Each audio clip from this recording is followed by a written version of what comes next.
Alors, bonjour tout le monde. Notre cabinet RHRE de Montréal vous souhaite la bienvenue à nos webinaires. On voit qu'ici, il y a pas mal de pays. Il y a l'Algérie, Sénégal, Burundi, Cameroun, le Canada, le Congo, Haïti, Côte d'Ivoire. Et donc, vous êtes, j'espère on n'a pas oublié d'autres. Et donc, tous, vous êtes les bienvenus. Notre cabinet a le plaisir donc de présenter notre ami Sahli Abou Bekr, qui est consultant en gestion de qualité HSE. C'est un ingénieur de l'Institut algérien du pétrole les années 83. Il a travaillé dans une grande entreprise pétrolière en Algérie, donc au niveau de GTP, de grands travaux pétroliers. Et puis après, il a continué une expertise dans le domaine de tout ce qui est la qualité. Il est maintenant à Montréal depuis 97, je ne dis pas de bêtises. 94. Il est animateur à l'ETS, École d'ingénieurs de Montréal, Université de Montréal, chef auditeur qualité donc, au niveau d'un organisme qui s'appelle ACI Global. Et puis après, il a fondé sa propre compagnie depuis 2000 qui travaille sur la qualité. Donc, je lui laisse la parole de présenter son projet et vous êtes tous les bienvenus. Juste avant, si tu permets, Aziz, quelques Oui. consignes pour les participants. OK. Et puis, on va débuter avec Abou Bekr.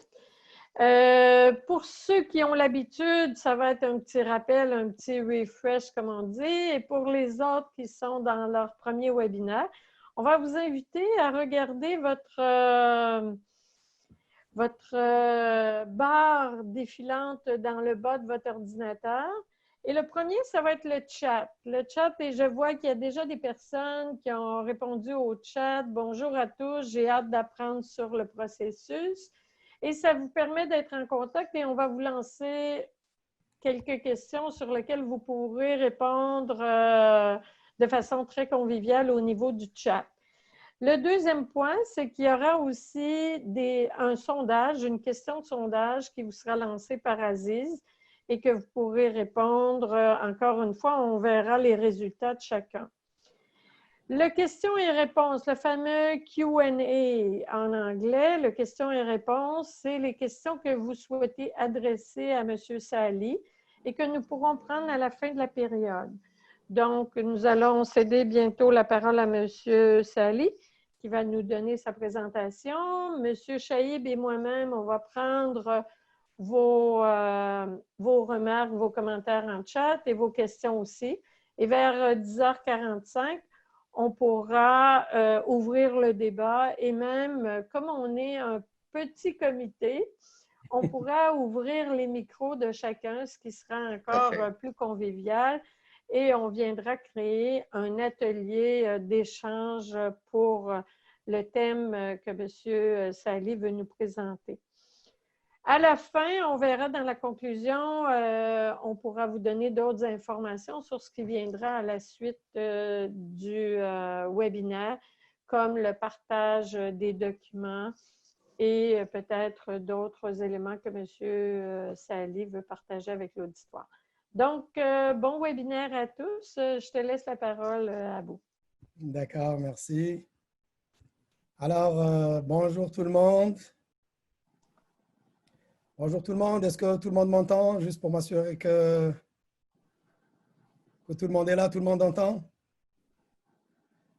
Alors, écoutez, en cette période de transition, confinement, début de déconfinement, je vous souhaite la bienvenue à ce webinaire portant sur le thème « Comment intégrer un plan de continuité d'activité au système de gestion ?» je dirais existant ou éventuellement existant. On en parlera un petit peu plus loin donc, durant nos discussions. On commence toujours par présenter brièvement les objectifs tracés donc, derrière ce webinaire. Donc, à l'issue de ce webinaire, nous aimerions que vous puissiez avoir la possibilité donc, de découvrir le contenu d'une norme qui est peu connue, qui s'appelle ISO 22301, version 2019, ce qui vous permettra de vous familiariser avec ces exigences et ces bonnes pratiques, les bonnes pratiques qu'elle prescrit en matière de continuité d'activité. Deuxième objectif également tracé, c'est de vous permettre d'identifier, en tout cas pour celles et ceux d'entre vous, ayant déjà des systèmes de gestion en place, c'est-à-dire soit un système de gestion de la qualité, de l'environnement, de la santé-sécurité, ou encore mieux, un système qu'on appelle communément un système de management intégré. Donc, c'est comment identifier les opportunités d'intégration avec cette norme en question, puis vous allez voir, elles sont très simple et très facile également à mettre en place et à identifier. Alors, on va passer en revue, si vous permettez, le cheminement un petit peu ou le déroulement de notre webinaire. On commencera par un petit chapitre axé sur la terminologie. Donc, c'est ma marque de commerce. Je commence toutes mes formations, quel qu'en soit le thème, par un chapitre sur la terminologie, ce qui me permet de m'assurer dès le départ que certains vocables sont bien compris par les participants et bien sûr plus tard par les gens qui vont être appelés à implanter la démarche. Donc, c'est sûr que vu la durée de ce webinaire, on va faire un focus sur un nombre très réduit de vocables ou de termes, contrairement à une formation de plus longue durée. Donc, gardons à l'esprit que ce webinaire a pour principal objectif de vous donner d'abord un avant-goût, hein, donc au détriment du détail. Suite à ça, donc, nous allons faire un survol. Je dis bien survol parce qu'encore une fois, faute de temps, on ne pourra pas développer le contenu de la norme, mais au moins vous aurez une idée macro, une vue aérienne de la norme ISO 22301 de version 2019. Suite à ça, donc, nous allons passer en revue les facteurs de succès d'un plan de continuité d'activité. Donc, qu'est-ce qui permettra à un organisme d'assurer le succès et la pérennité d'un plan d'activité dans le cadre de ce qu'on appelle un SMCA, c'est-à-dire système de management de la continuité d'activité, si jamais on veut opter pour cette norme ISO 22301.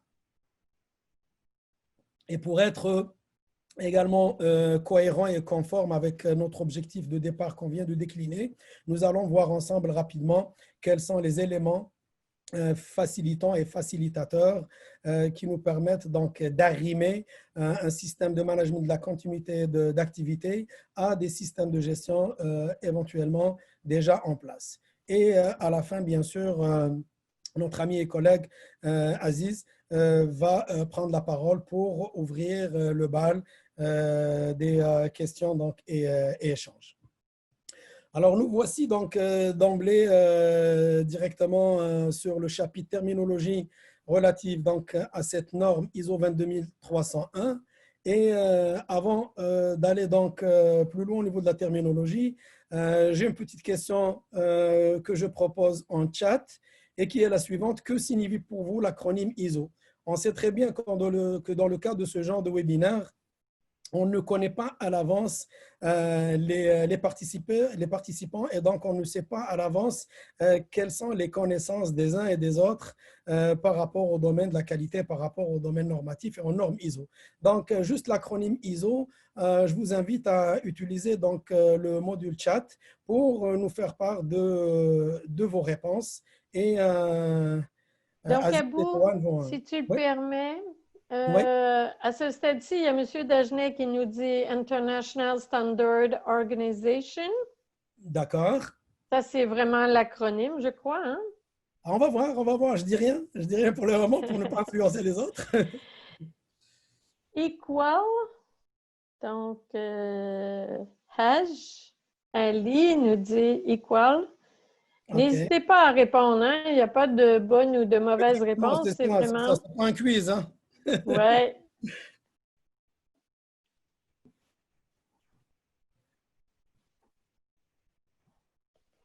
Vous allez voir cette question. Oui, il y a M. Colin qui a levé la main. ISO égale même.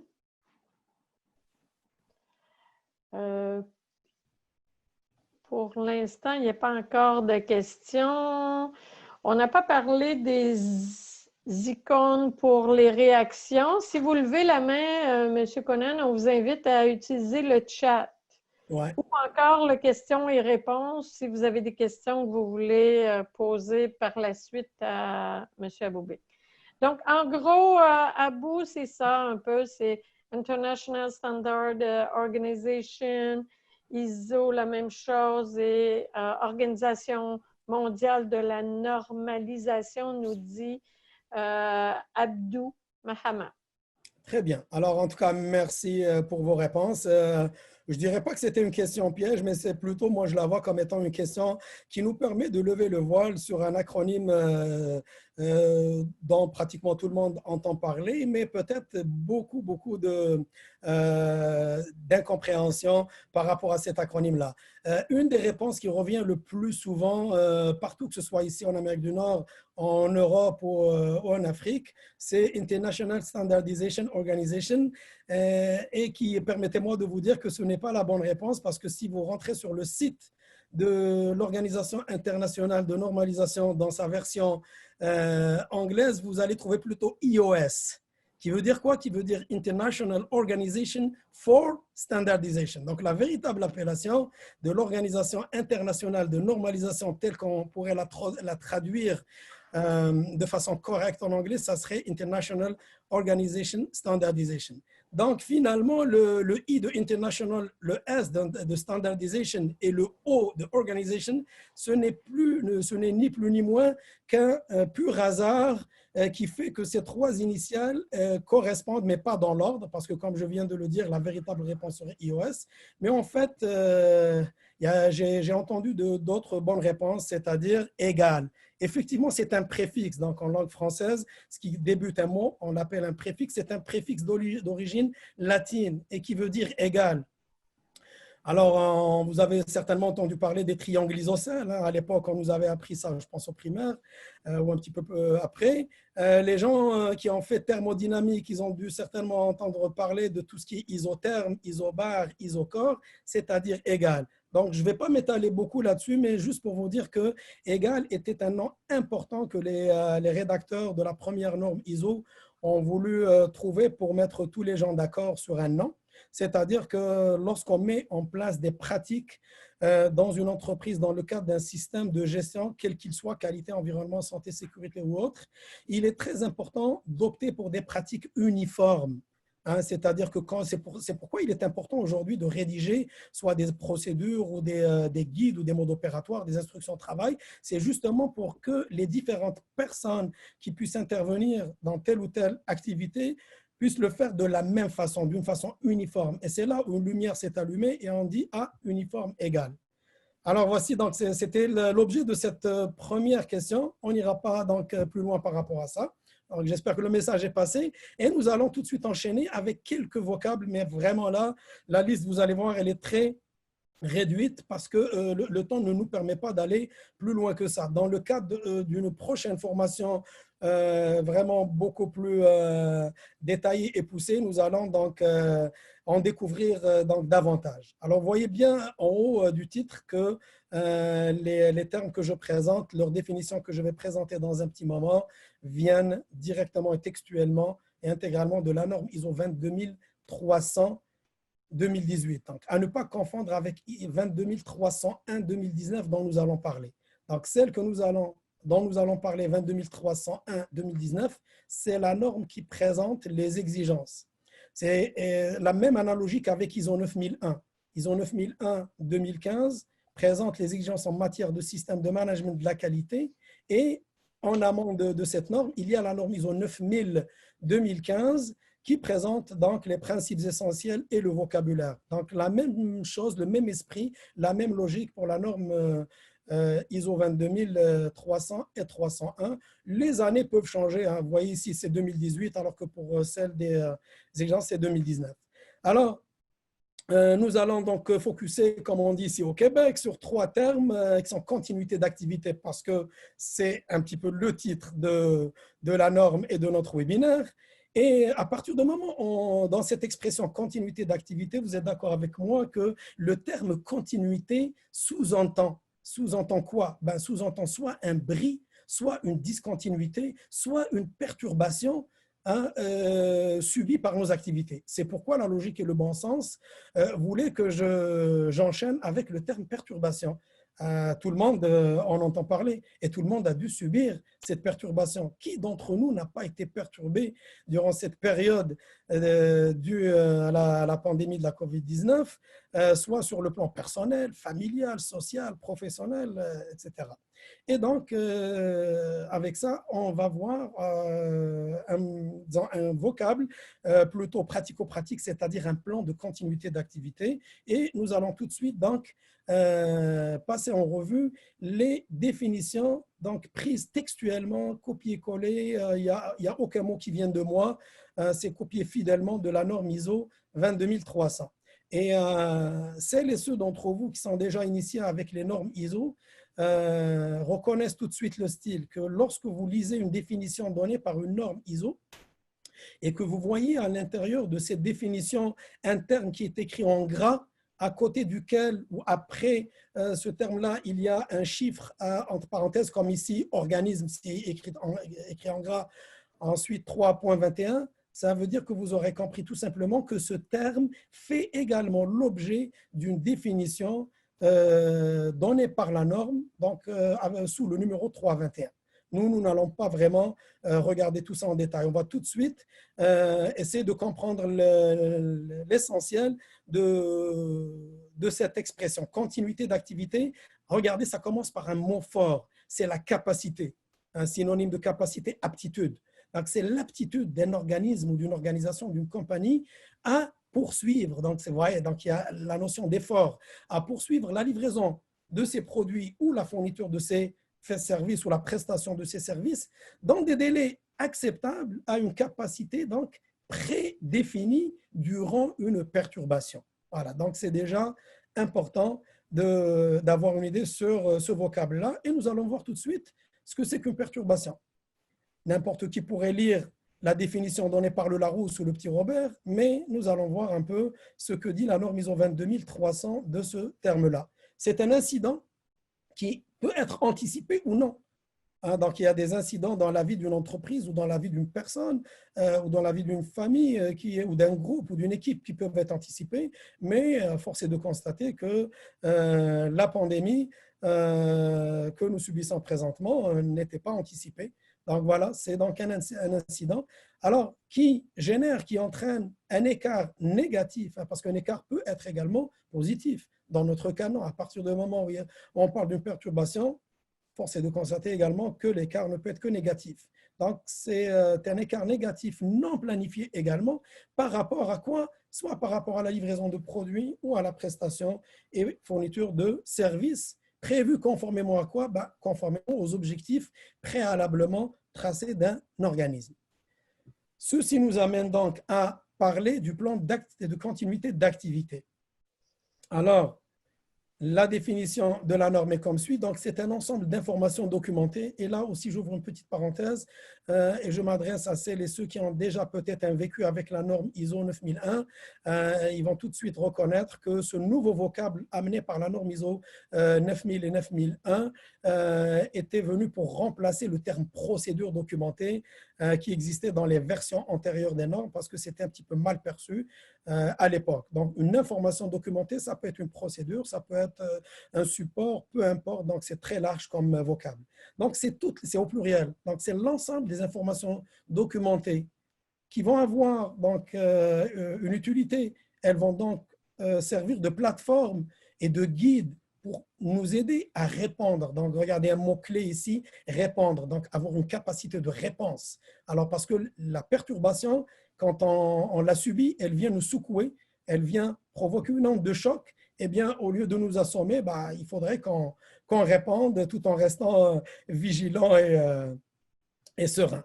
Et donc, vous avez également d'autres mots importants, intéressants et clés, c'est-à-dire reprendre, rétablir et restaurer. Donc, juste ces mots-là, on pourra les retrouver plus tard dans le cadre d'une formation un petit peu plus longue pour disons, en disserter davantage. Mais disons que le plan de continuité d'activité que nous allons mettre en place est un ensemble de plusieurs dispositions dans des informations documentées, alors qui vont nous aider justement à reprendre, rétablir, restaurer une livraison de produits, une prestation de services qui ont certainement été perturbées ou qui seraient donc sur le point d'être perturbées, si on est bien sûr en mode proactif, et tout cela bien sûr en cohérence et conformément avec nos objectifs.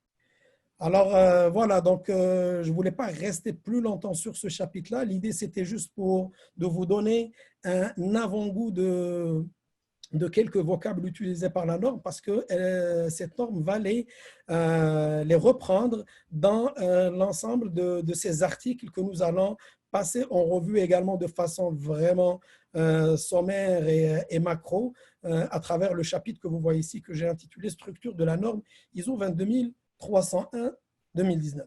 Et donc, pour mieux comprendre la structure de cette norme-là, là aussi, je vous invite à une question sondage pour laquelle, donc c'est une question fermée, comme on l'appelle. Vous allez répondre juste par oui ou par non. Connaissez-vous le cycle PDCA? Il a d'autres appellations, mais je ne voulais pas utiliser ces appellations-là pour ne pas vous donner beaucoup d'indices. Il y en a qui le connaissent certainement par cœur, il y en a peut-être un peu moins. Je vous laisse le soin de répondre au sondage. Aziz et Joanne vont nous éclairer sur les résultats du sondage.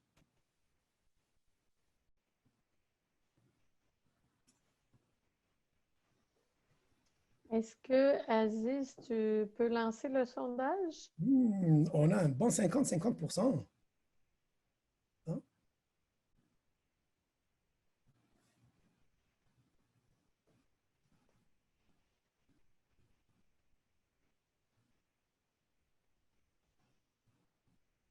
Donc, les gens sont en train de répondre, les participants répondent. C'est bien. Alors, nous avons 67% de oui et 33%. On peut dire un tiers, deux tiers. Exactement. On a deux tiers de oui et un tiers de non. Et un tiers de non. D'accord, c'est intéressant. Donc, pour les deux tiers, pas besoin donc d'aller plus loin. Même pour le un tiers, on va leur dire oui. Vas-y, Joanne. Si tu le permets, à vous. Ça veut dire que tu as un auditoire de gens avertis quand même. Là, avertis, effectivement, c'est ce que j'allais dire. Donc, on a un bon de tiers qui sont déjà à l'aise avec les notions de qualité parce que cette notion-là était utilisée depuis longtemps par ce qu'on appelle les qualiticiens. Alors ça, c'est devenu un trois quarts, un quart. Oui. Ouais. Tout à fait. 3 quarts, un quart, une parfaite répartition. Alors, pour le quart qui ne connaît pas ce PDCA, ne soyez pas donc découragés. On va démystifier ça tout de suite sur la slide, sur la diapo que vous voyez ici. Et donc, bien sûr, pour bien comprendre la signification, alors vous voyez, c'est PDCA qui veut dire Plan, Do, Check, Act. Alors, c'est un monsieur, donc j'imagine que si on avait la possibilité de discuter avec les gens, les trois quarts qui ont répondu oui, ils nous auraient donné même le nom de ce gourou de la qualité qui a lancé cette roue qu'on appelle roue de Deming. Edward Deming, un qualiticien américain qui avait vécu au milieu du XXe siècle. Alors, et qui nous dit la chose suivante, ce n'est pas un théoricien, c'est un praticien, il observe un peu comme Pareto. Ben, il nous dit avec une logique implacable que n'importe quel projet que vous êtes amené à réaliser aussi bien dans votre vie privée que dans votre vie professionnelle, vous n'avez pas à chercher plus loin que 4 étapes. Votre projet, vous devez le planifier. Un coup que vous avez fait une bonne planification, eh bien, vous devez passer à l'acte, c'est-à-dire réaliser, exécuter, mettre en œuvre votre projet. Donc, d'où le do, sans vouloir faire de jeu de mots. Donc, d'où le do en anglais, qui est faire ou réaliser ou exécuter. Mais quand on réalise un projet, que ce soit également dans notre vie professionnelle ou privée, n'êtes-vous pas d'accord avec moi que cette réalisation peut ne pas être conforme à notre prévision de départ? Il pourra toujours y avoir des écarts. Et quand on parle d'écarts, on peut s'attendre à des écarts négatifs, c'est-à-dire si nous n'avons pas atteint nos objectifs, ou à des écarts positifs si nous avons dépassé de loin nos objectifs, ce qui est très rare, mais ce qui est très bien également. Donc, c'est très important de faire cette évaluation, cette vérification, donc d'où le check. Mais quand on fait l'évaluation donc des écarts de la réalisation de nos projets, également, regardez la logique de M. Deming. C'est comme s'il est en train de nous dire que si vous faites tout ça et vous vous arrêtez ici, c'est comme si vous n'avez rien fait. Eh bien, à ce moment-là, vous devez également agir, c'est-à-dire prendre des résolutions pour éviter la récurrence, mettons des non-conformités ou des problèmes. Donc, vous devez agir. Et pourquoi j'ai présenté ça? Parce que le cycle PDCA, il est très, très important et il vient comme en filigrane, en arrière-plan, en background de la structure de toutes les versions récentes des normes ISO. Alors, celles et ceux d'entre vous qui ont déjà connu les 3 normes ISO 9001 pour la qualité, 14001 pour l'environnement, 45001 pour la santé et sécurité, qui a remplacé OHS 2001, vous êtes d'accord avec moi que vous avez en face de vous exactement la même structure et encore mieux, la même numérotation et encore mieux, les mêmes intitulés des 10 articles de la norme ou 10 chapitres ou 10 clauses. Ce qui va changer, c'est à l'intérieur. Alors, dans l'étape de la planification, regardez qu'est-ce que je vais faire pour chacune des slides suivantes. Comme je vous l'avais dit, on va essayer donc de rester un petit peu macro au niveau donc de la planification, donc du plan de la roue de Deming. Là aussi, permettez une petite parenthèse pour mieux illustrer cette notion de roue de Deming. Pourquoi justement ce mot a été choisi? Parce que quelle est la caractéristique d'une roue? C'est qu'elle est dynamique, elle roule. Alors, ce qui fait que le plan ou plutôt le cycle PDCA Plan Do Check Act, lorsqu'on termine la 4e étape acte, ça veut dire que nous avons la possibilité de tirer des enseignements, des leçons sur la façon de replanifier nos projets et nos objectifs. Donc, ça veut dire que nous allons éventuellement, donc pas éventuellement, mais nous allons certainement continuer peut-être avec un redéploiement ou avec une réorientation de certaines de nos visions, de certains de nos objectifs. Et c'est ce qui a amené les qualiticiens à l'appeler la roue de Deming. Donc, regardez bien dans les 10 chapitres de la norme. J'ai directement ici commencé par les articles 4, 5, 6 parce que je vais revenir rapidement en arrière pour vous dire que vous avez constaté certainement quelque chose d'intéressant, de parlant. C'est-à-dire que quasiment 7 chapitres sur 10 ou 7 articles sur 10 occupent individuellement des boîtes, à l'exception des 3 premiers articles de la norme qui sont rassemblés dans une seule boîte. Et ça a une signification. Ça veut dire tout simplement que ces 3 premiers chapitres sont considérés comme des chapitres ou des articles introductifs, c'est-à-dire qu'ils ne contiennent pas les exigences. Ils vont juste vous permettre, dans vos manuels SMCA, de présenter un petit peu le domaine d'application, les références normatives et les termes et définitions. Dans le cadre d'une prochaine formation, nous allons passer plus de temps sur ces 3 chapitres. Aujourd'hui, nous allons plutôt directement commencer par les chapitres qui contiennent les exigences, à savoir les chapitres du chapitre 4 au chapitre 10.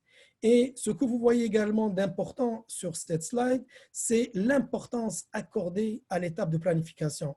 Alors, nous avons tous entendu parler qu'un projet bien planifié est généralement à 50% un projet bien réussi, parce que tout dépend de la planification.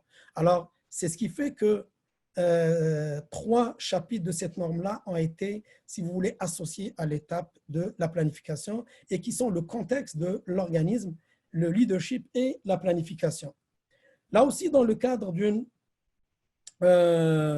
formation de plus longue durée, eh bien, juste ces 3 chapitres-là occupent, à ma connaissance et selon mon expérience, une formation de 1,5 jours facilement, qui peut aller à 2 jours juste pour ces 3 chapitres-là, tellement il y aura beaucoup d'ateliers pratico-pratiques pour permettre aux participants de bien s'approprier les outils proposés donc par la norme, ou plutôt suggérés. Mais dans le contexte de l'organisme, que ce soit la norme ISO 22301 ou les autres normes dont nous avons parlé, invitent les organismes à identifier les enjeux internes et externes qui vont leur permettre de mieux comprendre le contexte dans lequel l'entreprise évolue. Alors, que ce soit la norme ISO 22300, pardon, ISO 9001, 14001 ou 45001, ces 3 normes ne suggèrent pas des outils de façon nominative ou précise, mais la pratique, l'expérience des uns et des autres, les formateurs, les consultants, les auditeurs, vont certainement vous dire, ah, pour ça, vous avez certainement la possibilité d'utiliser, mettons, l'analyse PESTEL, l'analyse SWOT, dont on va parler un petit peu plus loin. Ensuite, cette norme-là également va vous inviter à identifier et déterminer les besoins et les attentes des parties intéressées, tant à l'interne qu'à l'externe. Donc là aussi, les entreprises déjà certifiées ISO savent ce que c'est, c'est déjà documenté, c'est pas sorcier, c'est pas compliqué du tout. Et même pour les entreprises qui n'ont jamais eu de vécu avec les normes ISO, c'est pas du tout compliqué d'identifier et de déterminer donc les enjeux, besoins, attentes des parties intéressées. Ensuite, tout comme pour les autres normes ISO, nous avons également besoin d'édicter ou de définir et de documenter une politique en matière de continuité d'activité, tout comme c'est le cas pour la politique qualité, la politique environnementale, la politique santé-sécurité ou encore la politique QHSE. Là aussi, vous pouvez avoir et vous devez avoir, si jamais, bien sûr, vous voulez aller de l'avant avec cette norme et vous voulez l'implanter, ça devient plutôt une exigence qu'une possibilité. À l'instar des autres normes, vous devez également définir les rôles, responsabilités et autorités. Et dans le cadre d'une prochaine formation, je sais que Joanne est beaucoup mieux placée que moi, elle qui est une spécialiste des ressources humaines, pour vous parler un petit peu de tout ce qui est organigramme, description de tâches. Ici au Québec, on utilise le vocable description de tâches. En Europe francophone et en Afrique, on utilise plutôt le vocable fiche de poste. Voilà, donc définir les rôles, les responsabilités et autorités des uns et des autres. Puis à l'instar également des autres normes, cette norme vous invite à identifier donc, les risques et opportunités. C'est là où vous allez également être amené à utiliser des outils comme le SWOT. Le SWOT, on va également en parler dans un petit moment. Oui, vas-y, Joanne. Si tu le permets, à vous, là, parce que je vois, et tu sais, en webinaire, ça passe très, très vite le temps. Oui, Hein? ouais. Je regarde là. Pour te signaler, il nous reste à peu près 10 minutes avant d'arriver à la Ouais. conclusion et tout ça. Mais je voulais inviter les participants, s'ils ont des commentaires ou s'ils ont des questions, ils peuvent déjà nous les formuler soit dans le Q&A ou soit dans le chat. Dans le chat, c'est à la vue de partager avec l'ensemble des panélistes. Et dans les questions, souvent, elles nous sont adressées soit à moi ou soit à Aziz. Ouais. Donc, je te laisse continuer. Pas de souci, Joanne. Merci pour le rappel, mais je te rassure que normalement, je devrais être correct dans la gestion du temps.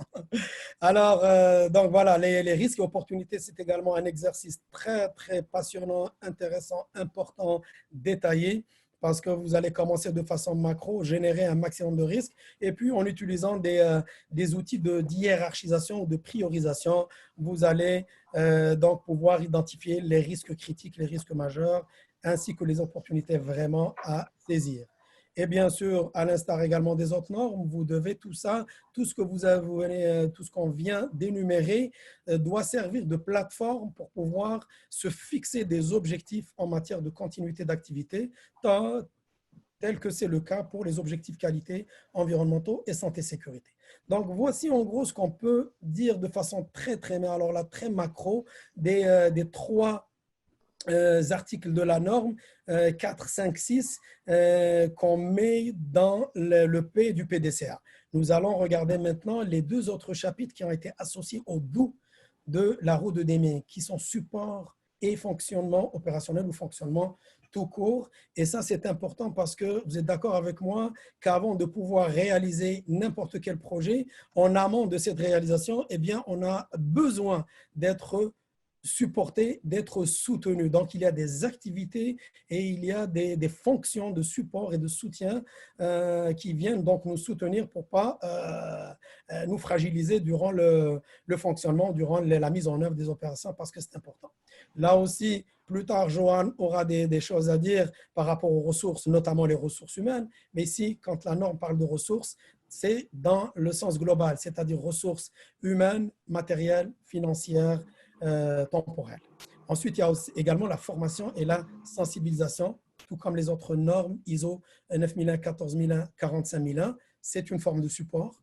la documentation ou un support documentaire ou la plateforme documentaire, c'est très important également de pouvoir la mettre en place. Et dans un moment, c'est là où on va parler de la nécessité de faire un arrimage et une intégration avec une documentation déjà existante pour éviter toute éventuelle lourdeur ou redondance qui sont la bête noire de pas mal d'entreprises parce que les systèmes lourds sont très mal perçus, très mal vécus par les gens. Ils peuvent même les décourager. Petite Ensuite, interrogation à bout. oui, Il y a Aziz qui soulève justement parce que tu as parlé de la gestion des risques dans la situation qu'on vit au niveau du COVID. oui. J'imagine que cette gestion de risque, elle prend encore plus, comment dirais-je, toute son importance, là. Oui, c'est une très bonne question. En fait, si on a le temps un petit peu durant la période des questions-réponses, j'aimerais revenir pour un petit peu expliciter davantage cette notion de risque parce que quand on parle de risque, nous avons toujours et nous devons parler ou évoquer deux niveaux ou deux catégories de risques. Il y a ce qu'on appelle les risques stratégiques, c'est-à-dire les risques macro-stratégiques auxquels peut être exposé une compagnie ou un organisme. Et il y a ce qu'on appelle les risques opérationnels, c'est-à-dire ceux auxquels on peut être exposé dans l'exercice quotidien des activités, tels que les risques santé-sécurité, les risques de chute, de blessures, etc. On reviendra là-dessus, mais effectivement, donc j'appuie ce qui vient d'être dit, c'est que en cette période de pandémie, la gestion de risque prend encore davantage d'importance et d'essence. Et ce qui serait encore meilleur, c'est d'avoir un processus d'évaluation de gestion des risques toujours en amont, c'est-à-dire en étant anticipatif et proactif au lieu d'attendre de subir un événement ou une perturbation. On a une question de M.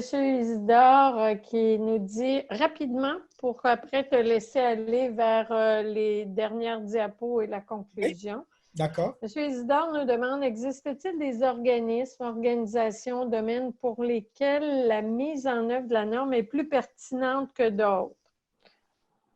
Est-ce qu'il y a des secteurs où on doit mettre plus en place le plan de continuité? C'est quoi ton avis d'expert? Je vais répondre rapidement et de deux façons différentes. La première réponse que je serais tenté de dire, c'est vraiment une réponse at large, elle va vous faire sourire peut-être. Je dirais qu'elle s'applique à tout le monde, y compris aux individus. Moi, personnellement, je serais gagnant en l'appliquant à moi-même et à ma petite famille. Pourquoi pas? Même un SWOT. Qui d'entre nous ne gagnerait pas à appliquer donc un SWOT à son niveau, puis au niveau de sa petite famille. Maintenant, l'autre réponse possible, c'est qu'il n'y a pas donc de secteur possible, mais il y a des secteurs pour lesquels c'est vraiment c'est impératif, c'est une nécessité. Donc, tout ce qui est les secteurs sensibles, énergie, mines, nucléaire, industrie chimique, pétrochimique, c'est-à-dire là où il y a vraiment des probabilités d'événements majeurs qui peuvent affecter soit la santé-sécurité ou l'environnement. D'emblée, ce que je peux dire comme ça, mais je peux dire que tout le monde, quel que soit le niveau de risque de l'entreprise ou des activités, tout le monde gagnerait à mettre en place ce système. C'est correct, je peux continuer pour, oui, il nous reste environ un petit peu correct, plus que 5 minutes. Non, sans stress, on sera à l'aise. Alors, donc, l'article, vous voyez, on est déjà rendu à l'article 9, l'avant-dernier et non le moindre, donc, qui s'appelle « Évaluation des performances ». Exactement le même intitulé et exactement les mêmes 3 sous-intitulés que ceux que vous allez trouver pour celles et ceux d'entre vous qui connaissent ISO 9001, 14001, 45001, c'est vraiment les mêmes articles, les mêmes sous-articles. C'est-à-dire que ici, vous avez, comme moi je les appelle, 3 angles ou 3 volets qui vous permettent d'évaluer vos performances. Et quand on parle d'évaluation des performances, vous êtes d'accord avec moi qu'on se situe au niveau du top management, c'est-à-dire vraiment la haute direction. C'est pourquoi vous voyez que le 3e point s'appelle revue de direction, management review. Et c'est très important de le faire après avoir quoi? Après avoir réalisé des audits internes et après avoir également fait tout un processus de surveillance et mesurage. Et quand on parle de surveillance et mesurage, qu'est-ce qui nous vient à l'esprit? Vous êtes d'accord avec moi qu'on ne surveille pas et on ne mesure pas des mots ou des phrases, mais plutôt des chiffres. Donc ici, vous pouvez mettre égal à côté de surveillance et mesurage et écrire indicateur de performance, les fameux KPI, comme on les appelle en anglais. Donc, ça veut dire quoi? Ça veut dire tout simplement avoir un tableau de bord contenant un certain nombre d'indicateurs de performance qui vont vous permettre d'un petit peu de jauger, hein, si je peux m'exprimer ainsi, l'efficacité et la durabilité, la performance et la pérennité de votre système. Ça, c'est un angle. L'autre angle, c'est de pouvoir vous auto-évaluer à travers des audits internes, tout comme le font les gens qui sont certifiés ISO 9001, 14001, 45001 et autres. Et à partir de là, vous avez collecté suffisamment d'informations pour pouvoir les mettre sur la table de qui? Eh bien, des décideurs, ceux qui vont se réunir au moins 1 ou 2 fois par an pour pouvoir passer en revue ces indicateurs de performance et en même temps statuer sur les actions à prendre à l'avenir pour justement éviter, comme je vous l'avais dit tout à l'heure, la récurrence de certaines problématiques. Et donc, le dernier chapitre, et non le moindre, celui qui est associé au acte de notre roue de Démy qui nous suit, hein, cette belle roue nous suit depuis le début. Également, tout comme les normes ISO 9001, 14001 et 45001, il y a 2 sous-articles, c'est la non-conformité et les actions correctives et amélioration continue. Rapidement, un petit commentaire, je pose à votre place une question et je réponds. Certains, parce que quand j'anime des formations en mode présentiel, souvent les gens me posent la question, mais pourquoi, contrairement aux versions précédentes, la norme n'utilise plus dans cette expression, dans ce sous-titre norme conformité, non-conformité, action corrective et préventive. Vous avez remarqué que le vocable action préventive a été complètement supprimé des versions récentes, que ce soit de cette norme-là ou des versions 2015 pour 9001, 14001 et version 2018 pour 45001, eh bien, la réponse est très évidente, très claire et très simple et très convaincante. C'est-à-dire que vous avez un chapitre qui s'appelle risques et opportunités. Quand les normes en question dont on vient de parler vous demandent d'énumérer les risques et opportunités, ils vous demandent également d'identifier les actions à mettre en œuvre face à ces risques et opportunités. Et donc, force est de constater que ces actions sont tout simplement des actions préventives parce qu'elles font face à des risques qui sont donc probables, potentiels et des opportunités également. Et l'amélioration continue, ben, là, on pourra en parler davantage la prochaine fois.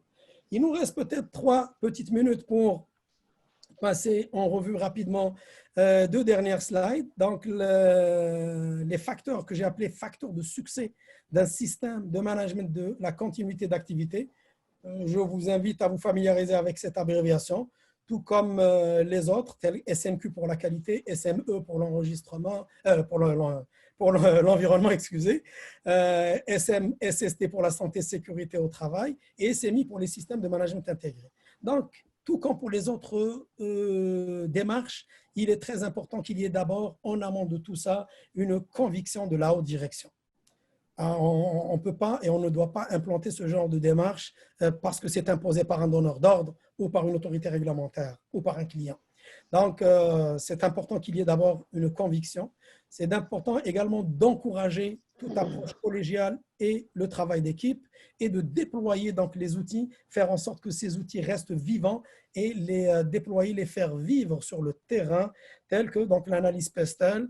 C'est ceux qui, si on avait plus de temps, on aurait posé des questions, on aurait montré des exemples de PESTEL. Donc, ce sont les enjeux de type politique, économique, socio-culturel, technologique, écologique et légal. Le SWOT, c'est en anglais, c'est Strengths, Weaknesses, Opportunities, Threats, c'est-à-dire force, faiblesse, opportunité et menace. C'est pourquoi que je vous dis, moi, personnellement, je crois que le SWOT peut et doit être utilisé par chacun d'entre nous, d'abord sur un plan purement personnel, sur le plan familial et sur le plan également professionnel.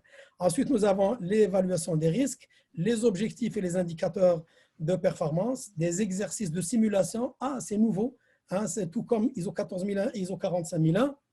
Cette norme-là nous invite, ou plutôt nous exige, si on veut aller de l'avant, de mettre en place un programme d'exercice. Et ensuite, le benchmarking, c'est-à-dire se comparer aux meilleures pratiques ailleurs. Je terminerai par cette dernière slide consacrée à l'intégration au système de gestion éventuellement existant, parce que je sais que les 2/3 d'entre vous qui ont répondu oui pour PDCA, j'imagine que les 2/3 de ces 2/3 au moins sont déjà certifiés au moins, ou leurs organismes respectifs sont déjà certifiés au moins ISO 9001.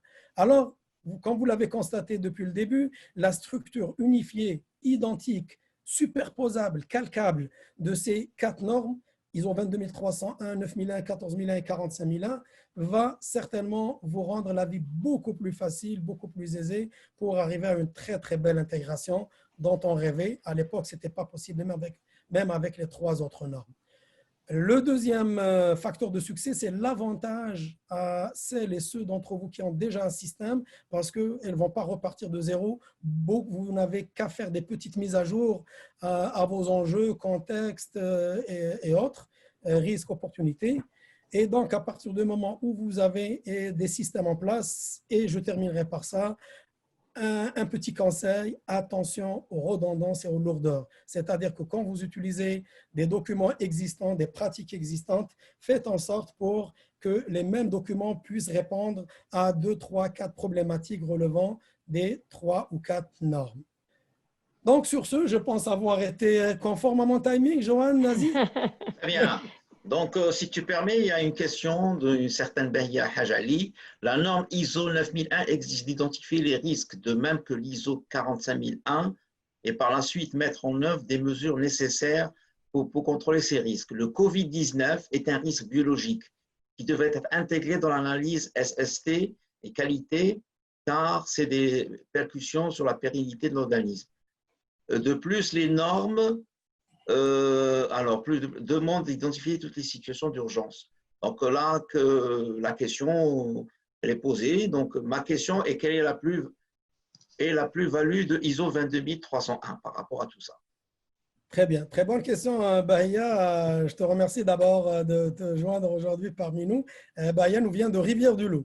Alors, voilà, oui, question pertinente. La plus-value, c'est tout simplement une complémentarité. Il y a cette similitude ou cette uniformisation au niveau de la structure des normes ne veut nullement dire qu'il y a de la répétition. Les normes se ressemblent, mais ne se répètent pas, mais plutôt se complètent. Donc, il y a une complémentarité, ce qui fait que chaque norme s'adresse à une population, ou quand je dis une population, dans le sens organisation ou organisme. C'est-à-dire ISO 9001 s'adresse uniquement aux entreprises qui ont décidé de ne s'intéresser qu'au volet qualité. À ce moment-là, elles vont rester dans ce volet qualité et elles vont identifier les risques et opportunités qui vont affecter donc tout ce qui est vente, tout ce qui est part de marché, tout ce qui est… vous voyez ce que je veux dire.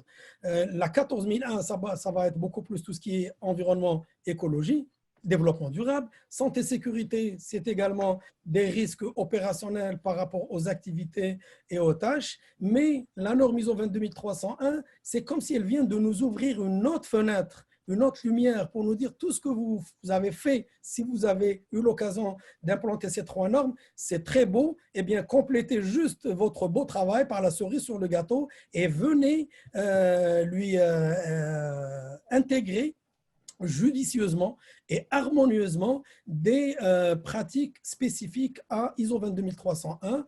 Et force est de constater que ces pratiques, c'est-à-dire un programme d'exercice, un plan de continuité, une stratégie de continuité, parce que nous n'avons pas eu l'occasion de rentrer dans les détails pour que tu découvres, Bahia, pas mal de spécificités de cette norme. À l'occasion d'une formation plus longue, tu vas voir, on rentrera plus dans les détails et tu constateras que cette norme-là présente beaucoup de pratiques intéressantes qui viennent compléter le beau travail entamé dans le cadre d'un système qualité. On va prendre une dernière question. Oui. Alors, Madame Zahia Zirmi, peut-on prévoir un processus nommé d'assurance de la continuité de l'activité lorsqu'on est déjà certifié ISO 9001 au lieu de prévoir une certification à part? Alors, très bonne question. Tout dépend de ce que vous recherchez comme certification. Au niveau des appellations, vous êtes entièrement libre d'appeler, de donner les appellations que vous voulez au système que vous avez donné, que vous avez mis en place, hein, des systèmes de gestion de la qualité ou de l'environnement, de la santé, sécurité ou intégrés. Vous pouvez très bien intégrer certains éléments, certaines exigences de la norme ISO 22301 à votre système existant et dire que vous avez intégré des problématiques ou des points relatifs à la continuité d'activité, rien ne vous empêche de le faire. Mais pour être, comment dirais-je, cohérent et rigoureux vis-à-vis de la norme, maintenant, si vous allez rechercher une certification ISO 22301, là, vous n'aurez d'autre choix que de répondre à toutes les exigences de cette norme-là. Alors, tout dépend de ce que vous voulez présenter comme système et de ce que vous voulez obtenir comme certification.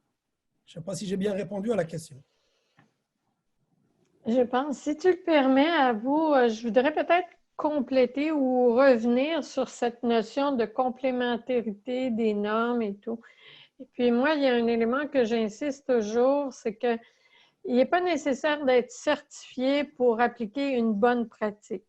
Et puis, on a un monsieur Abdel Hafid aussi qui nous dit en quelque part, est-ce que cette norme-là, ce webinaire-là vient à cause du COVID-19?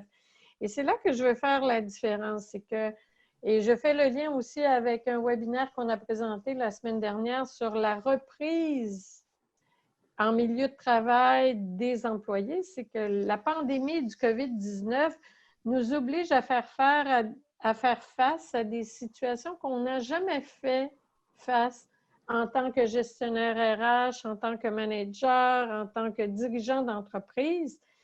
C'est planétaire. Il n'y a pas d'entreprises là qui ont connu et qui doivent mettre en place. On a parlé de santé, sécurité au travail. Aujourd'hui, si je retourne il y a 3 mois, il n'y a personne qui pouvait dire, ben moi, j'ai déjà géré une mise en quarantaine dans mon entreprise ou dans mon organisation. Ce qui devient aujourd'hui monnaie courante pour tous les gestionnaires à gérer. Donc, il y a quand même des choses qui sont nouvelles, il y a des changements, il y a des règles à mettre en place qu'on ne faisait pas face avant. Mais maintenant, est-ce que les gens vont vouloir être certifiés? Moi, je pense qu'un plan de continuité, pour avoir déjà travaillé sur des plans d'urgence, le plan de continuité, c'est comme une logique. Exact. Il devait être là avant même la norme, hein? Et parce que justement, on devait anticiper en tant que gestionnaire d'organisation, on devait anticiper qu'est-ce qu'on va faire s'il nous arrive un arrêt majeur. Comment on va reprendre les activités. Donc, peut-être la norme est venue structurer et mettre en place des standards. Alors, si tu permets peut-être un petit complément à ta bonne réponse, Joanne, pour Abdelhafid, que je salue. Alors, c'est ça, la norme ISO 22301, manifestement, n'est pas venue à cause de la COVID, pour la simple et bonne raison qu'elle date de 2019. En 2019, ce n'était pas encore le cas, mais c'était parce que tout simplement, c'est une norme qui est très, très peu connue et vu qu'elle évoque un sujet d'actualité, ben, certains pourraient avoir tendance à penser qu'elle est venue à cause de ça, mais je dirais qu'il est venu peut-être au bon moment. Le deuxième complément de réponse, effectivement, toujours pour appuyer ce que vient de dire Joanne, c'est qu'on n'est pas obligé d'être certifié, que ce soit même ISO 9001. Moi, dans ma carrière, j'ai connu, croyez-moi, des entreprises ici au Québec qui avaient et qui ont un système de gestion de la qualité tellement, je dirais, tellement performant et qui n'ont jamais et qui ont décidé de ne jamais être certifiés ISO 9001 parce que ce n'était pas une préoccupation ou une exigence de leur donneur d'ordre, mais pour eux, le plus important, c'était ce qu'il fallait mettre en place dans les esprits des gens, plutôt que le label ou le certificat. C'est vrai que c'est toujours beau et bon d'avoir cette certification ISO qu'on affiche, mais en amont de ça, il faut d'abord qu'il y ait une réelle volonté de mettre en place un système. Exact. Donc, si vous permettez, il y a une question, il y a quelqu'un qui demande la main. On va lui passer, mais on lui donne une minute. Monsieur Conan Yao. Allez-y. Allez-y, Monsieur Conan. Allô? Est-ce que tu as ouvert le micro? Oui, oui, je lui ai donné la main. Ouais. Monsieur Allô? Conan, vous pouvez Monsieur prendre la Conan? parole?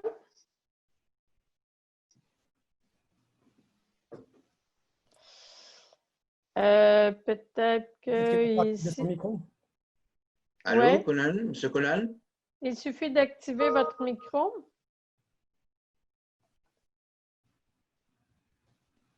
Allô? Je crois qu'on va peut-être passer à Très bien, OK. un chat. Le micro est fermé. Il a refermé le micro. Mhm. Donc, D'accord. sinon, vous reviendrez, Monsieur Conan, à travers le chat ou les réponses. Il nous reste peut-être une dernière petite question de Monsieur Oui. Fauzi. Fauzi, qui nous dit bonjour. Comment rédiger une politique de SMCA dans le cadre d'une intégration? Puis une deuxième question, quand un webinaire sur le chapitre 8 d'activités opérationnelles? Ben, vous êtes le bienvenu, M. Ramouni, Exactement. hein? pour présenter. Pour information pour notre ami Aboubakr, M. Fouzi aussi, il est auditeur, hein, donc dans la Ah, norme. Oui, ah, très bien. Alors, ouais. enchanté, monsieur Fauzi. Ah bah, c'est une question généralement, ce sont deux questions auxquelles on répond lorsqu'on est en mode accompagnement, en mode coaching et on commence à mettre en place la démarche. Donc, on pourrait l'évoquer dans le cadre soit d'une formation beaucoup plus approfondie, soit tout simplement dans le cadre d'une implantation sur site au niveau d'un organisme.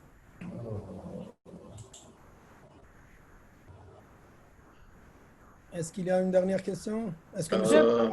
Je Ouais, je pense crois que non, c'est bon. ça viendrait probablement à clôturer. Je vais laisser à Aziz le soin et peut-être je compléterai. Très bien, donc on remercie notre ami Aboubakr pour son excellente intervention. J'espère que l'auditoire, il a essayé de profiter au maximum.